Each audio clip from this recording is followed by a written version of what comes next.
It's been a long time. Probably about... I don't think it's been a full month and a half. Maybe just a month since I've recorded anything. I don't know, I'm going orange all of a sudden. My lighting was great. Whatever. Well, not great. God, so critical. I'm so Canadian. Always critical of myself. But yeah, I've been really busy. Like always. I say that every single video. Finally closed my shows with ETC. Finally closed Duchess and The Normal Heart. They were great. They were really, really, really, really positive experiences for me. When you spend... It's funny because when you're in school, you spend the time you do at school. Sorry, itchy nose. I'll stop. When you spend the time you do at school, they teach you everything. Teach you absolutely everything they think you can do, and things they don't think you can do, but they're going to give you a shot at it anyways to see if you can prove to yourself or prove them wrong. And even, you know, even people in the industry categorize me in kind of two distinct things. I get categorized as like a comedic character, like wacky dad, wacky friend, idiot, stuff like that. Or thug, big mean guy, because, you know, got the hair, I got the size, got the demeanor. I could be very angry, I'm very mean. So I got those two, usually is what I get casted as. And this time around, with ETC, I don't know if I went into details with this, but they gave me two down-to-earth dramatic parts. And after a year of comedies and kids shows, it was an extremely nice change of pace. It was a lot of hard work. A lot of hard work. A lot of self-doubt. Almost every single rehearsal at the very beginning, I would walk home thinking, I can't do this. I'm going to ruin these shows because I can't do these. But then you get over it, you know, the more you work on it, the better you get. My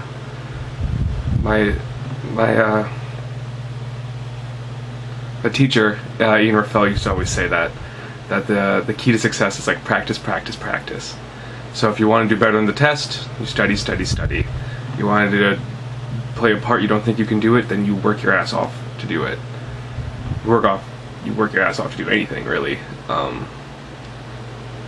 It's bittersweet walking away from these two shows, because the people who came to see it, who talked to me, always said that they would always say something along the lines of, I've never seen you do something like this. I've never seen this side of you. And it makes me upset that I don't get the chance to show that side of me. I used to think that when it comes to acting, the only real play you get is when you're doing something more lighthearted, where that's how you play with each other and you work things out and you come up with bits and you find rhythms and your characters and everything that way. But there's so much more. I found so much play, like so much more play than I do in comedies with doing these dramatic pieces, just in the sense of like listening and focusing and being present with my scene partners and not thinking about the next line, but just thinking about the story and what's going on. I was connected so much more than I usually am.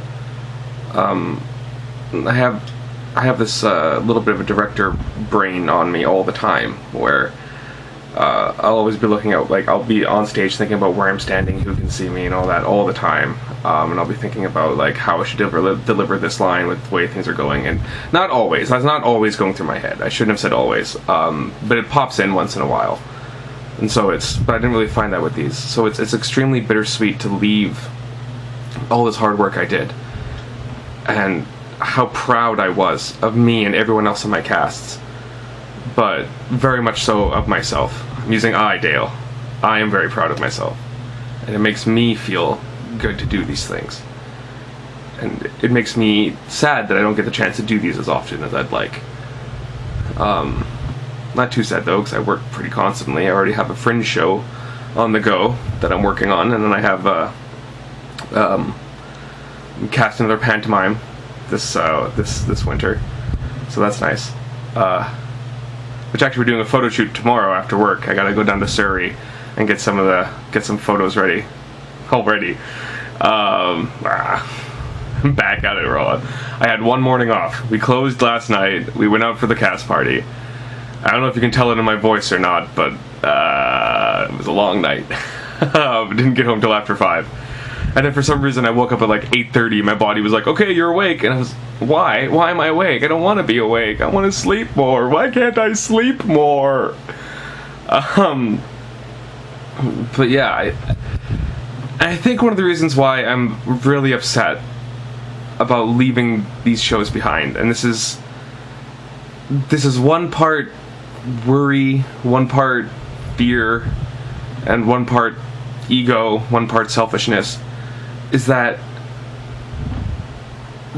the Normal Heart, which is the show where I got to really shine, and Kaz Leskard got to really shine, and Zach Scott got to really shine.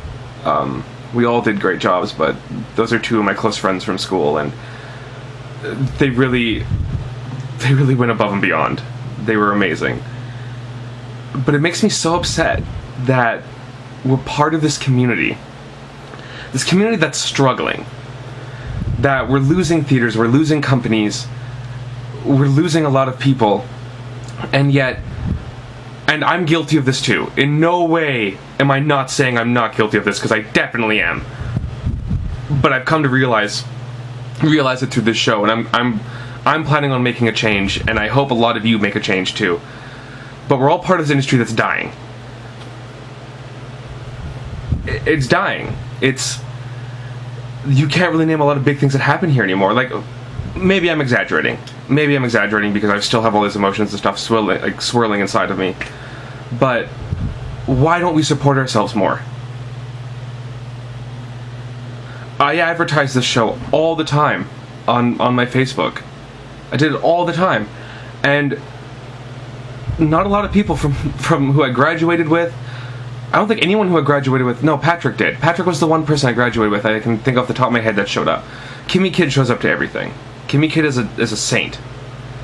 But there's so many people in the industry that I just, why wouldn't you come out and support us? Like, sometimes I don't hear about people being in shows. Sometimes when people are in shows, I literally cannot afford to go. So I'm not saying that I'm in a show, you missed it, fuck you. I'm not saying that. I've just realized how bad we all are. About, we want to be part of this industry, we want this industry to thrive, we want to be able to make a living off this industry, but we don't let the industry give us a chance to make a living off of it. We want to leech off the big companies right off the bat, where if we would support ourselves more, if we'd go see our friends, and not see them for free, not get a free ticket out of them, volunteer. Go ahead and volunteer. At least, like, that's being part of the community with it. You're volunteering and you get the chance to see the show. That's great. That's good. But why wouldn't? Because I know, like with me, like, I haven't had a chance to see Bard this year because I have so many money issues right now, like so much money issues, and I just can't. I can't afford $40. I have $70 to last me till Friday, so I can't afford $40 to go out. To go out and see a show when I need to make sure I have enough to get bus tickets. I have enough in case anything happens. I need to, like, pay for dinner or lunch or something. I need money. Just, I don't think I can afford $40 to give away to a show right now. So my show was $20. Just for the record. And I get that the location was, for me, the location was the biggest issue. It's extremely far out of the way for everybody, even for me. I didn't like having to come back every night. I would always get back after midnight, and it wasn't fun.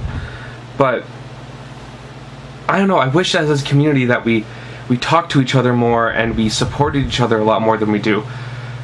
I don't know. Maybe I'm just completely out of the loop because I've been busy for so long. And maybe I'm just missing the boat, and there is something going on, and I completely missed it, and that's absolutely fine. This is a vlog that I just record without thinking, so for all I know, I'm just sounding extremely ignorant, and you know what? That's fine. If I'm sounding ignorant, I'm coming off ignorant, I'm ignorant in this video. Just the way she be. But yeah, I don't know. It was really upsetting, though. It was really upsetting for me when I have all these people who I consider friends, who I think would come out and see my stuff and support me, because I would go out and support them, to have them not come to these shows that I'm so proud of. I'm so openly proud of, and the reviews we're getting are stellar, just stellar. And we can't, the last 2 shows we had 50 pre-sales, and it's great. It's great. I'm not trying to diminish that, but when you do an entire run, and the majority of your houses are 20s, like 20 people coming to see it, it's disheartening. It's disheartening in the industry, because it's hard enough without us not supporting each other. So I'm making a change. I'm hopefully landing a better paying full-time job soon, if everything works out, and I think it will. That will start getting me some more money, so I can actually get ahead of my bills, because right now, so much money, and I just don't have it. And so hopefully when I start making some dents in these, I can start putting money aside to go see shows, to go see my friends. Not even just see my friends though, but see anything I can possibly see. Fringe is coming up. Hopefully you're going to see a lot of shows that way. But it's just, we need to take more control of our industry.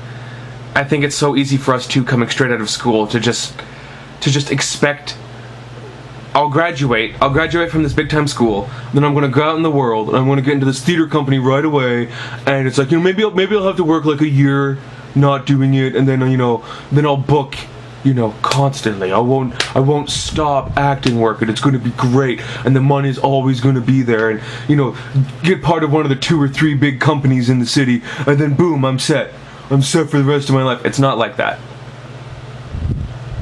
It's not. And it's not. I want to live in a world where we can all do what we want to do to make us happy and to live off of it. I want to live in a world where I can do acting and pay my bills with acting. That's what I want. That's all I want. It's extremely hard, if not impossible, to do. It's hard to find an actor in this city who doesn't have their job and then acting. Even when they get booked for a couple months or a month and a bit to do a show and they're getting paid for it, they still have to have their job because you don't know when the next gig is going to come. So I think I really don't know what the solution is. I'm not an economist or anything, but I would ponder and guess that if we put more money into theater companies and into theaters, that eventually would all even out, that you wouldn't have to have actors giving up an entire summer, the entire 6 months of their time for nothing. And I don't mean that in the sense of no fulfillment, because obviously I had huge fulfillment out of this year's company. I found things about myself that I never knew existed, but to get some profit out of it. That's the something I'm talking about. And we don't do it for money. I know we don't do it for money. It's a rant, it's a vlog. I know we don't do it for money. In no way should you do anything just for money. But it would be nice for some compensation to help pay for all the bills that I have. I had to pay for all the bus tickets I had to pay for, or the meals I had to eat out because I could only go to work, then go straight to rehearsal with no time in between to shower or eat. That's a lot of money. That is a lot of money for someone to be spending who's living paycheck to paycheck. I don't know what the solution is. You know what I'll do? I'll do some more research. I'll look into things more, and I'll come back with the solution. Because and then everyone, no. I'm gonna leave it at that because this is getting on really long. I know it's been a long time, and I've had a lot to say. And there's gonna be more coming up, but I just wanted to get that off my chest a little bit, and I hope that no one takes away from this that, Mark hates us because he didn't see a show. No, I completely understand that life gets in the way. I completely understand it. And like I said, in no way am I saying I'm better than all of you, and that I see every single show, because I don't. I don't. I work a hard labor job, and I don't always have money, And so sometimes I'm not feeling like going out. It's simply that. Sometimes I have rehearsal and I can't see the show. Chirag, even doing Bard, came to every single ETC show. Like, he would have only Monday off, and he would come in every Monday night. He saw all 3 shows. So Chirag gets mad props as well. Chirag and Kimmy, you're getting mad props on this video. You guys are fucking awesome. But, you know, it's, when you have the money and the time, it's great, it's easy. But it's, now you don't always have that. And I'm gonna make more of an effort this year, for sure. See if I can pull it off. I'm gonna make more of an effort to go see as much theater as possible, because that's what we need to do. We need to keep it alive. It's up to us to do it. We have to feed the beast that will potentially feed us. You know? Alright. I think that's enough. I think that's enough. Get Snap, Snapchat, Snap is really funny. Get the Snapchat.